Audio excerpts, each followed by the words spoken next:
Okay, in this lecture video, I'm going to be talking briefly on gas transport and some of the factors that relate to loading and unloading of carbon dioxide as well as oxygen in the blood.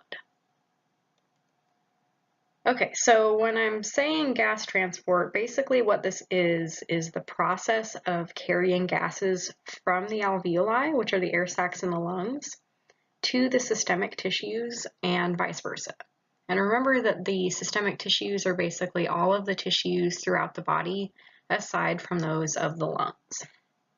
So we're essentially concerning ourselves here with how are we transporting oxygen and carbon dioxide, and how are we actually picking up oxygen, and how are we picking up carbon dioxide, and then also how are we unloading those things when we need to unload those gases in the appropriate locations. So one of the variables that plays a big role here is solubility of gases. Oxygen is very poorly soluble, meaning it doesn't combine well with water, whereas carbon dioxide dissolves very well in water. So we have the molecule known as hemoglobin that is primarily used to transport oxygen. However, carbon dioxide also binds to hemoglobin. But due to the ways in which carbon dioxide and oxygen bind to hemoglobin, they don't actually compete with one another, meaning a molecule of hemoglobin can carry both oxygen and carbon dioxide. So there's various forms of hemoglobin that exist, and all of these combinations that you see here are named for the molecules that are combining with the hemoglobin molecule. So remember that hemoglobin is the pigment within blood. It's a protein molecule, and it is able to transport various gases. So oxyhemoglobin is the compound that forms when we have our oxygen gas bound to the heme group. And one of the things that happens with oxyhemoglobin is you can have up to 4 molecules of oxygen bound to a single hemoglobin molecule. What happens is there's actually a conformational or a shape change that occurs once one molecule of oxygen binds to oxyhemoglobin, then a change takes shape, or takes place rather, and it can take on additional oxygen molecules. So hemoglobin can carry up to 4 oxygen molecules. With carbaminohemoglobin, this is where the carbon dioxide is bonding to the hemoglobin. And then with carboxyhemoglobin, this is the case with carbon monoxide binding to hemoglobin. And the thing with carbon monoxide is it does directly compete with oxygen for bonding sites on the hemoglobin molecule. So carbon monoxide is essentially potentially dangerous if you're exposed to it because it's odorless and colorless. It competes with oxygen, and hemoglobin and carbon monoxide form a much stickier bond. I guess you can say it's stickier.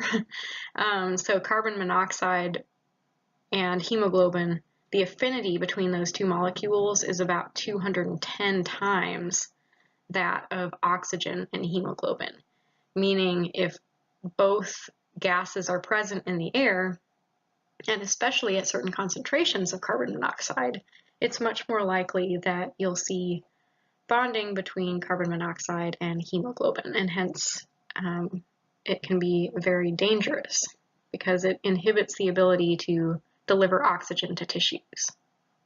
So hemoglobin, again, is going to be your primary method for transporting oxygen molecules throughout the body because oxygen is very poorly soluble in water. It's not just going to be freely dissolved in the blood plasma. It's primarily going to be carried by these hemoglobin molecules.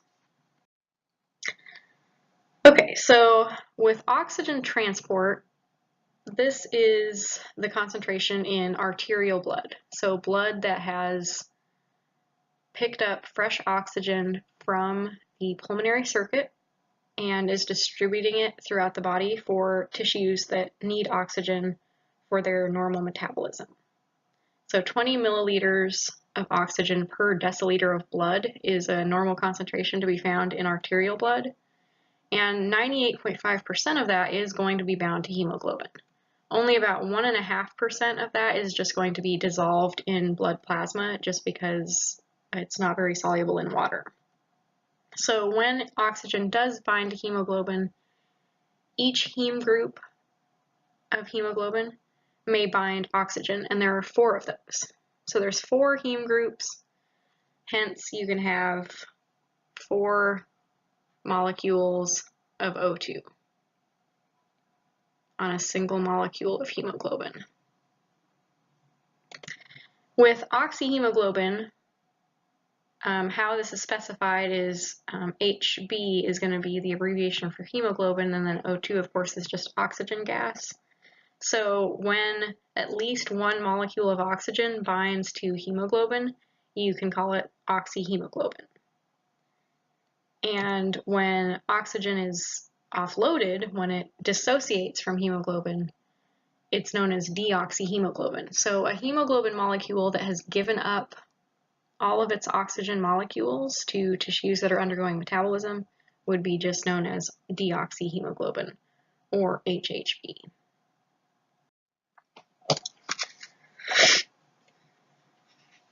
So the rate of loading and unloading of oxygen is regulated by a number of different variables. Partial pressure of oxygen gas.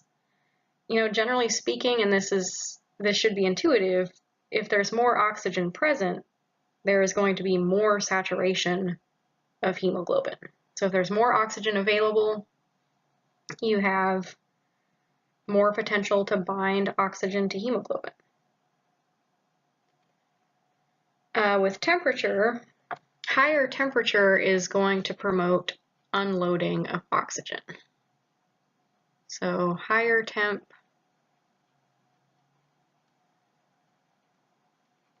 unloading of oxygen. And think about this for a moment. In active tissues, why does this make sense from a functional standpoint? Generally, if tissues are active, especially, think of skeletal muscle tissue that is undergoing exercise, they're going to be generating a lot of heat through the process of burning energy and muscle contraction. So if you have a higher temperature in a tissue environment, you're going to be promoting unloading of oxygen. So you're going to help to deliver oxygen to tissues more efficiently. Blood pH. Essentially what happens with blood pH is you have hydrogen ions, H+, actually weakening bonds between hemoglobin and oxygen.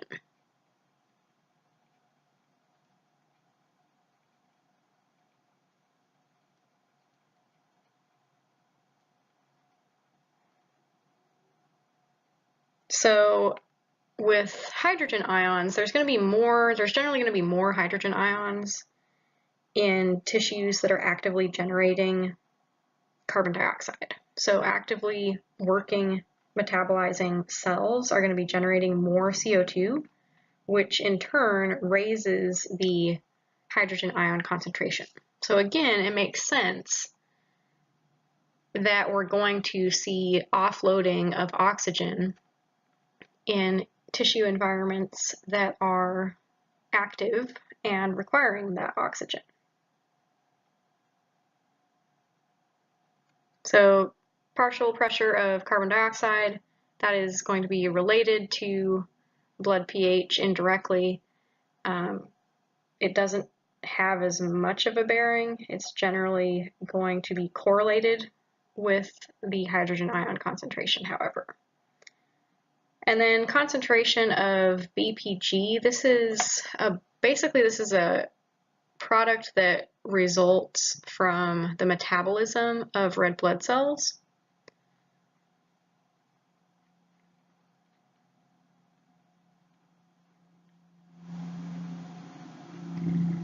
And, because because this is a byproduct of metabolism of red blood cells, this is also going to be promoting oxygen unloading.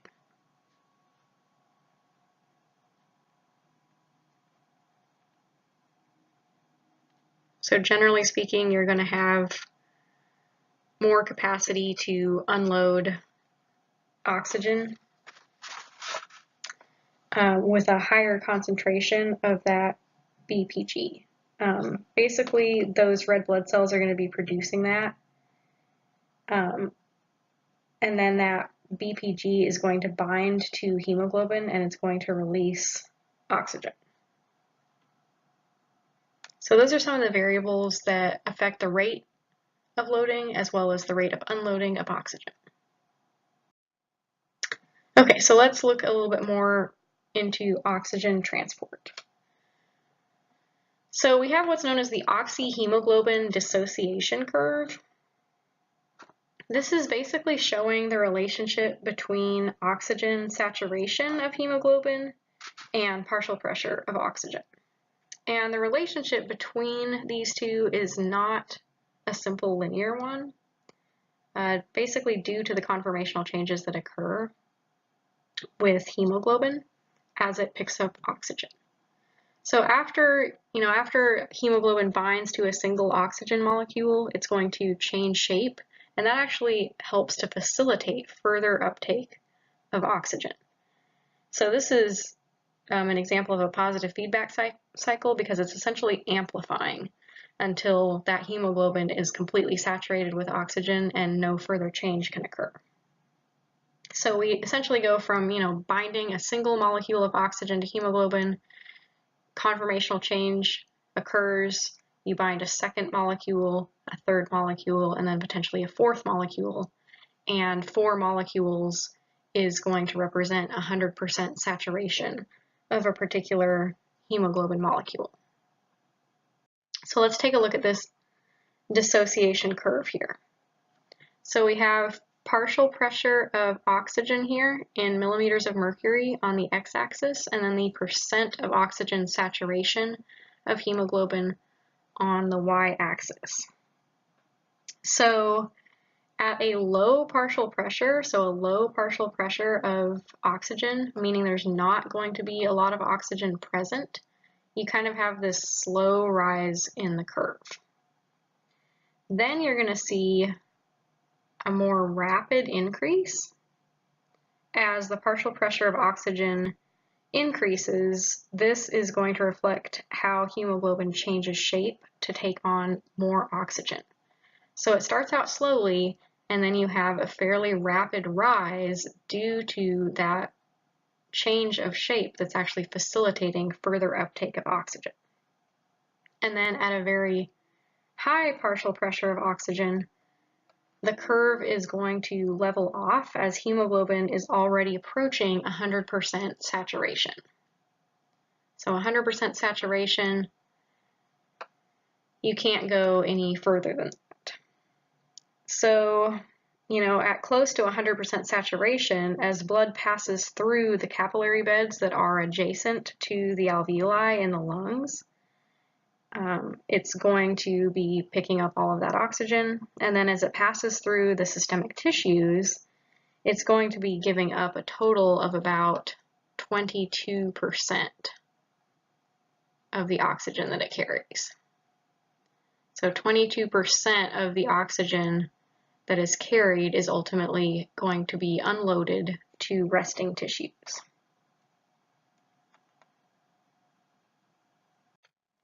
All right, so let's talk a little bit about carbon dioxide transport. The majority of carbon dioxide is going to be transported in the plasma as a bicarbonate ion. So HCO3 is bicarbonate ion, and that actually helps to buffer pH. So the conversion of straight up carbon dioxide to bicarbonate will occur in both the blood plasma and within red blood cells, but it's much more efficient within red blood cells because there's an enzyme that facilitates this conversion within those cells that's not present in the plasma. So that conversion happens enzymatically within the red blood cells, and the resulting bicarbonate ions are going to diffuse into the plasma. So that's how we get CO2 being transported as bicarbonate. About 20 to 30% is also transported with hemoglobin. And then carbon dioxide must also be released from its bicarbonate form before it can diffuse out of the blood into the alveoli. So before we actually are able to offload that in the alveoli to expire that gas, it has to be released from its bicarbonate form. So to do that, bicarbonate ions are going to enter red blood cells, combine with hydrogen ions, H+. Those two compounds, or rather that compound and that molecule, are going to form carbonic acid, H2CO3. And then the carbonic acid splits to form water and carbon dioxide, and your carbon dioxide is offloaded, meaning it diffuses from the blood to the air within the alveoli, and that air can then be exhaled, and we get rid of that.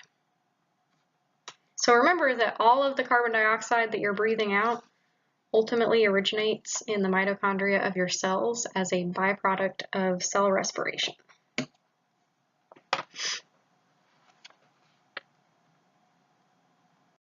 Okay, so these images basically show external respiration in the lungs, meaning pulmonary gas exchange, and then internal respiration within the body, meaning systemic capillary gas exchange.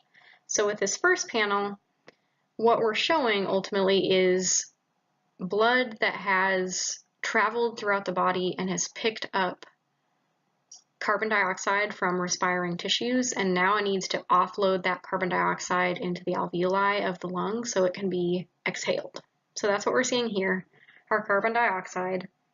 Most of that exchanged carbon dioxide is in the form of carbonic acid. So about 70% is going to be in the form of carbonic acid. About 7% is just going to be dissolved carbon dioxide, and then the remaining is going to be bound up in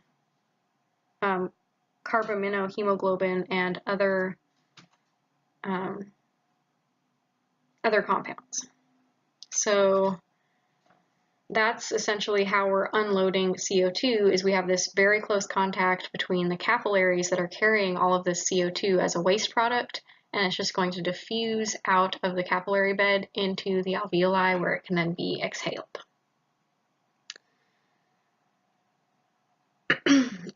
With oxygen unloading, with this situation in the second panel here, this is blood that has been, it's already undergone this process of gas exchange with the alveoli, and it is now circulating throughout the body, unloading oxygen, and of course it is picking up CO2.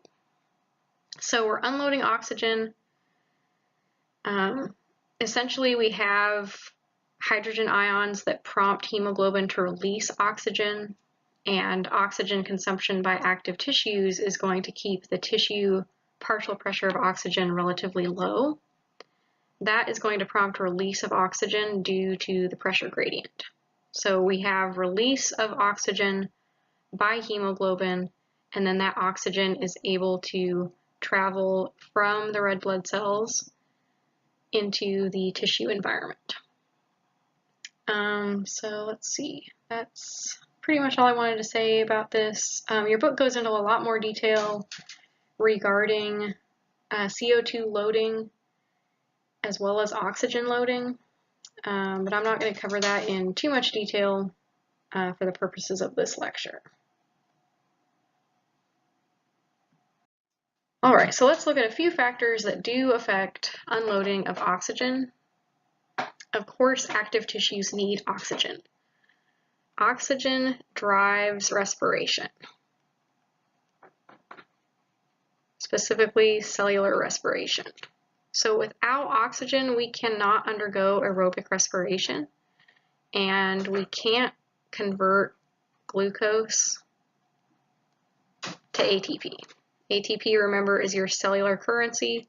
Without that, we can't do any sort of work that requires energy within cells. So active tissues absolutely need oxygen. So I'm going to kind of talk about some of the variables that are involved here, and some of this will be a bit of a review.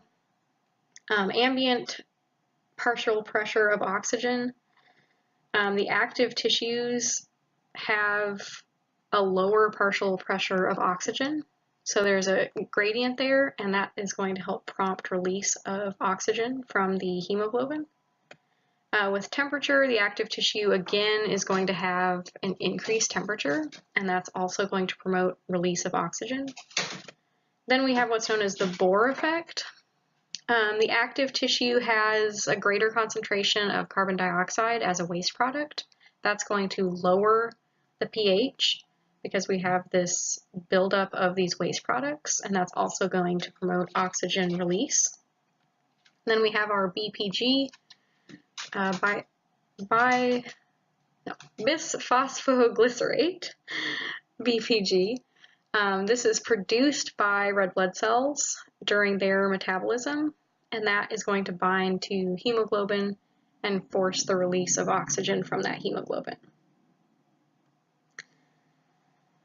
And let's see, there's a body temperature increase in the case of fever, thyroid hormone, growth hormone, testosterone, and epinephrine. All of those are also going to raise the levels of BPG and help prompt oxygen unloading.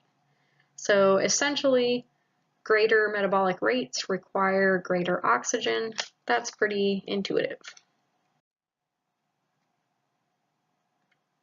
Okay, let's talk a little bit about blood chemistry and what's known as the respiratory rhythm. So the rate and depth of breathing is going to be adjusted in order to maintain levels of pH, partial pressure of carbon dioxide, and partial pressure of oxygen. And remember that we have those respiratory centers in the medulla oblongata and the pons that are going to receive feedback from chemoreceptors. So we have chemoreceptors that are going to be keeping track of these metrics and inputting that information via action potentials to the brain such that adjustments can be made when necessary. So let's look at their effects on respiration. The pH of cerebrospinal fluid, typically thought of as the most powerful respiratory stimulus. And when I'm talking about effects of these various variables, what I'm talking about here is pulmonary ventilation is adjusted to maintain the pH of the brain. So pulmonary ventilation, which is basically the rate of breathing, is adjusted to maintain pH.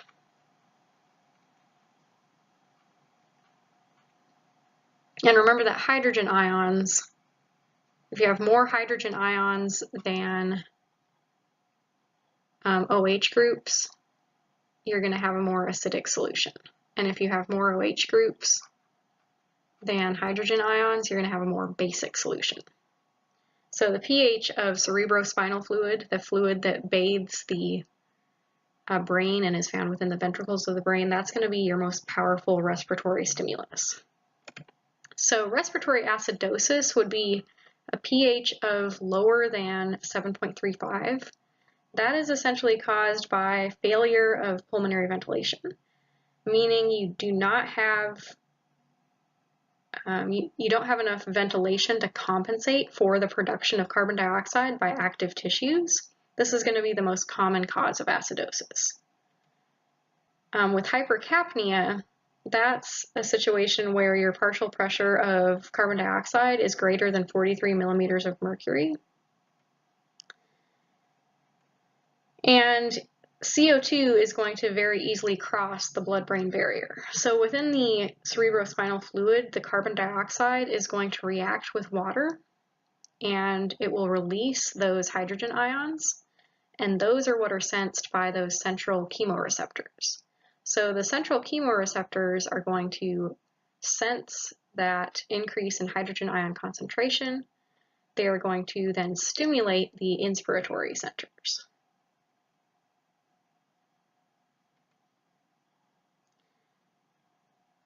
So to compensate for this, we have blowing off of CO2, meaning CO2 is going to be gotten rid of faster than it's being produced, and that is basically the corrective mechanism for this. So this process is going to proceed from the left. You're taking your excess hydrogen ions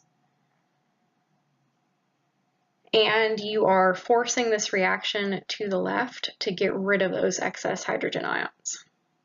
So the hydrogen ion concentration is going to be lowered.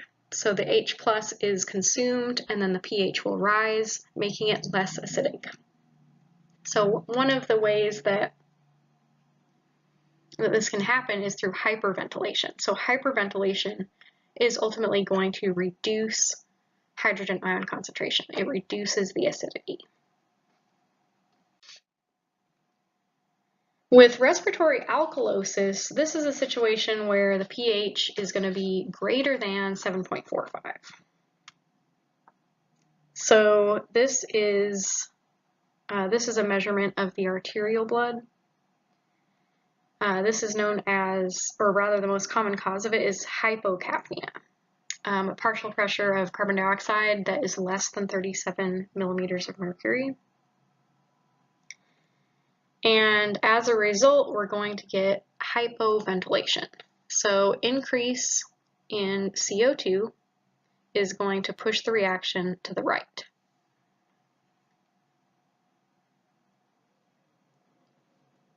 So hypoventilation, basically not breathing as rapidly, hypoventilation. If you are essentially needing to increase the acidity, you're going to need to increase the number of hydrogen ions that are in a solution. So in this case, the reaction is going to proceed to the right, and you're going to end up with more hydrogen ions that are contributing to a more acidic pH. So a greater concentration of hydrogen ions is going to increase the acidity and help to lower the pH back to normal. So pH imbalances can have metabolic causes. For example, uncontrolled diabetes mellitus. Basically, with diabetes mellitus, you have oxidation of fats that cause ketoacidosis, and that may be compensated for by Kussmaul respiration, which is a kind of a deeper, more rapid breathing than normal.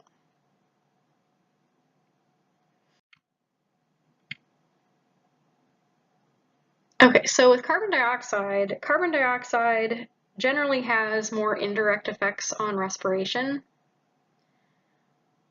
basically through changes in pH as seen previously. So carbon dioxide itself doesn't really have a huge bearing on the respiratory rhythm. It's more through the pH mechanism and the fact that more hydrogen ions are going to be associated with greater carbon dioxide concentration. Direct effects, the carbon dioxide may directly stimulate peripheral chemoreceptors and trigger more rapid ventilation than the central chemoreceptors. So it's not necessarily known for sure whether that is the case or not. And then with oxygen, oxygen usually has little effect, meaning the partial pressure of oxygen, slight changes in that are not generally going to have much of an effect on ventilation. But with chronic hypoxemia or partial pressure of oxygen less than 60 millimeters of mercury, that can significantly stimulate ventilation. So if the atmosphere is very oxygen poor, that is going to prompt greater ventilation rates in an attempt to deliver more oxygen to the tissues. So some causes of chronic hypoxemia could be emphysema or pneumonia, and also high altitudes after several days. But ventilation is generally going to be driven more by low partial pressure of oxygen than by carbon dioxide or pH in these cases. Okay, so with hypoxia, hypoxia is basically just a lack of oxygen. There's causes include hypoxemic hypoxia, which is due to inadequate pulmonary gas exchange. Number of root causes to this: high altitudes, so where there's less oxygen concentration; drowning; aspiration, which is basically a blocked airway; respiratory arrest, where breathing is halted; degenerative lung diseases; or carbon monoxide poisoning. And there are several kind of different categories here. We have ischemic hypoxia due to inadequate circulation, anemic hypoxia due to anemia, basically not enough capacity to bind oxygen to hemoglobin, and then histotoxic hypoxia, which is due to metabolic poisoning. An example of that would be cyanide, which interrupts the electron transport chain during cell respiration and does not allow for ATP to be made from fuel. Signs of hypoxia are going to be cyanosis, so a blueness of the skin. With poorly oxygenated blood, that's going to have kind of a darker, almost bluish purple color, and that's going to cause that blue tint to the skin, whereas with highly saturated blood that has just picked up oxygen from the alveoli, that's going to have a much more bright red color to it. So with hypoxia, lack of oxygen for a long time, skin can take on this bluish tint known as cyanosis. The primary effects of hypoxia are going to be tissue necrosis, meaning tissue death, and organs that have high metabolic demands are generally affected first. So tissues that are particularly active are going to be affected first by hypoxia. Oxygen excess, generally not something that occurs in natural settings very often. Oxygen toxicity would be pure oxygen that's breathed at 2.5 atmospheres or greater. That is going to generate free radicals and hydrogen peroxide, H2O2 hydrogen peroxide, which has the ability to damage tissues. It will also destroy enzymes, damage nervous tissue. That can lead to seizures, coma, and death. And hyperbaric oxygen was formerly used to treat premature infants, but it caused retinal damage, and that practice has been discontinued as a result.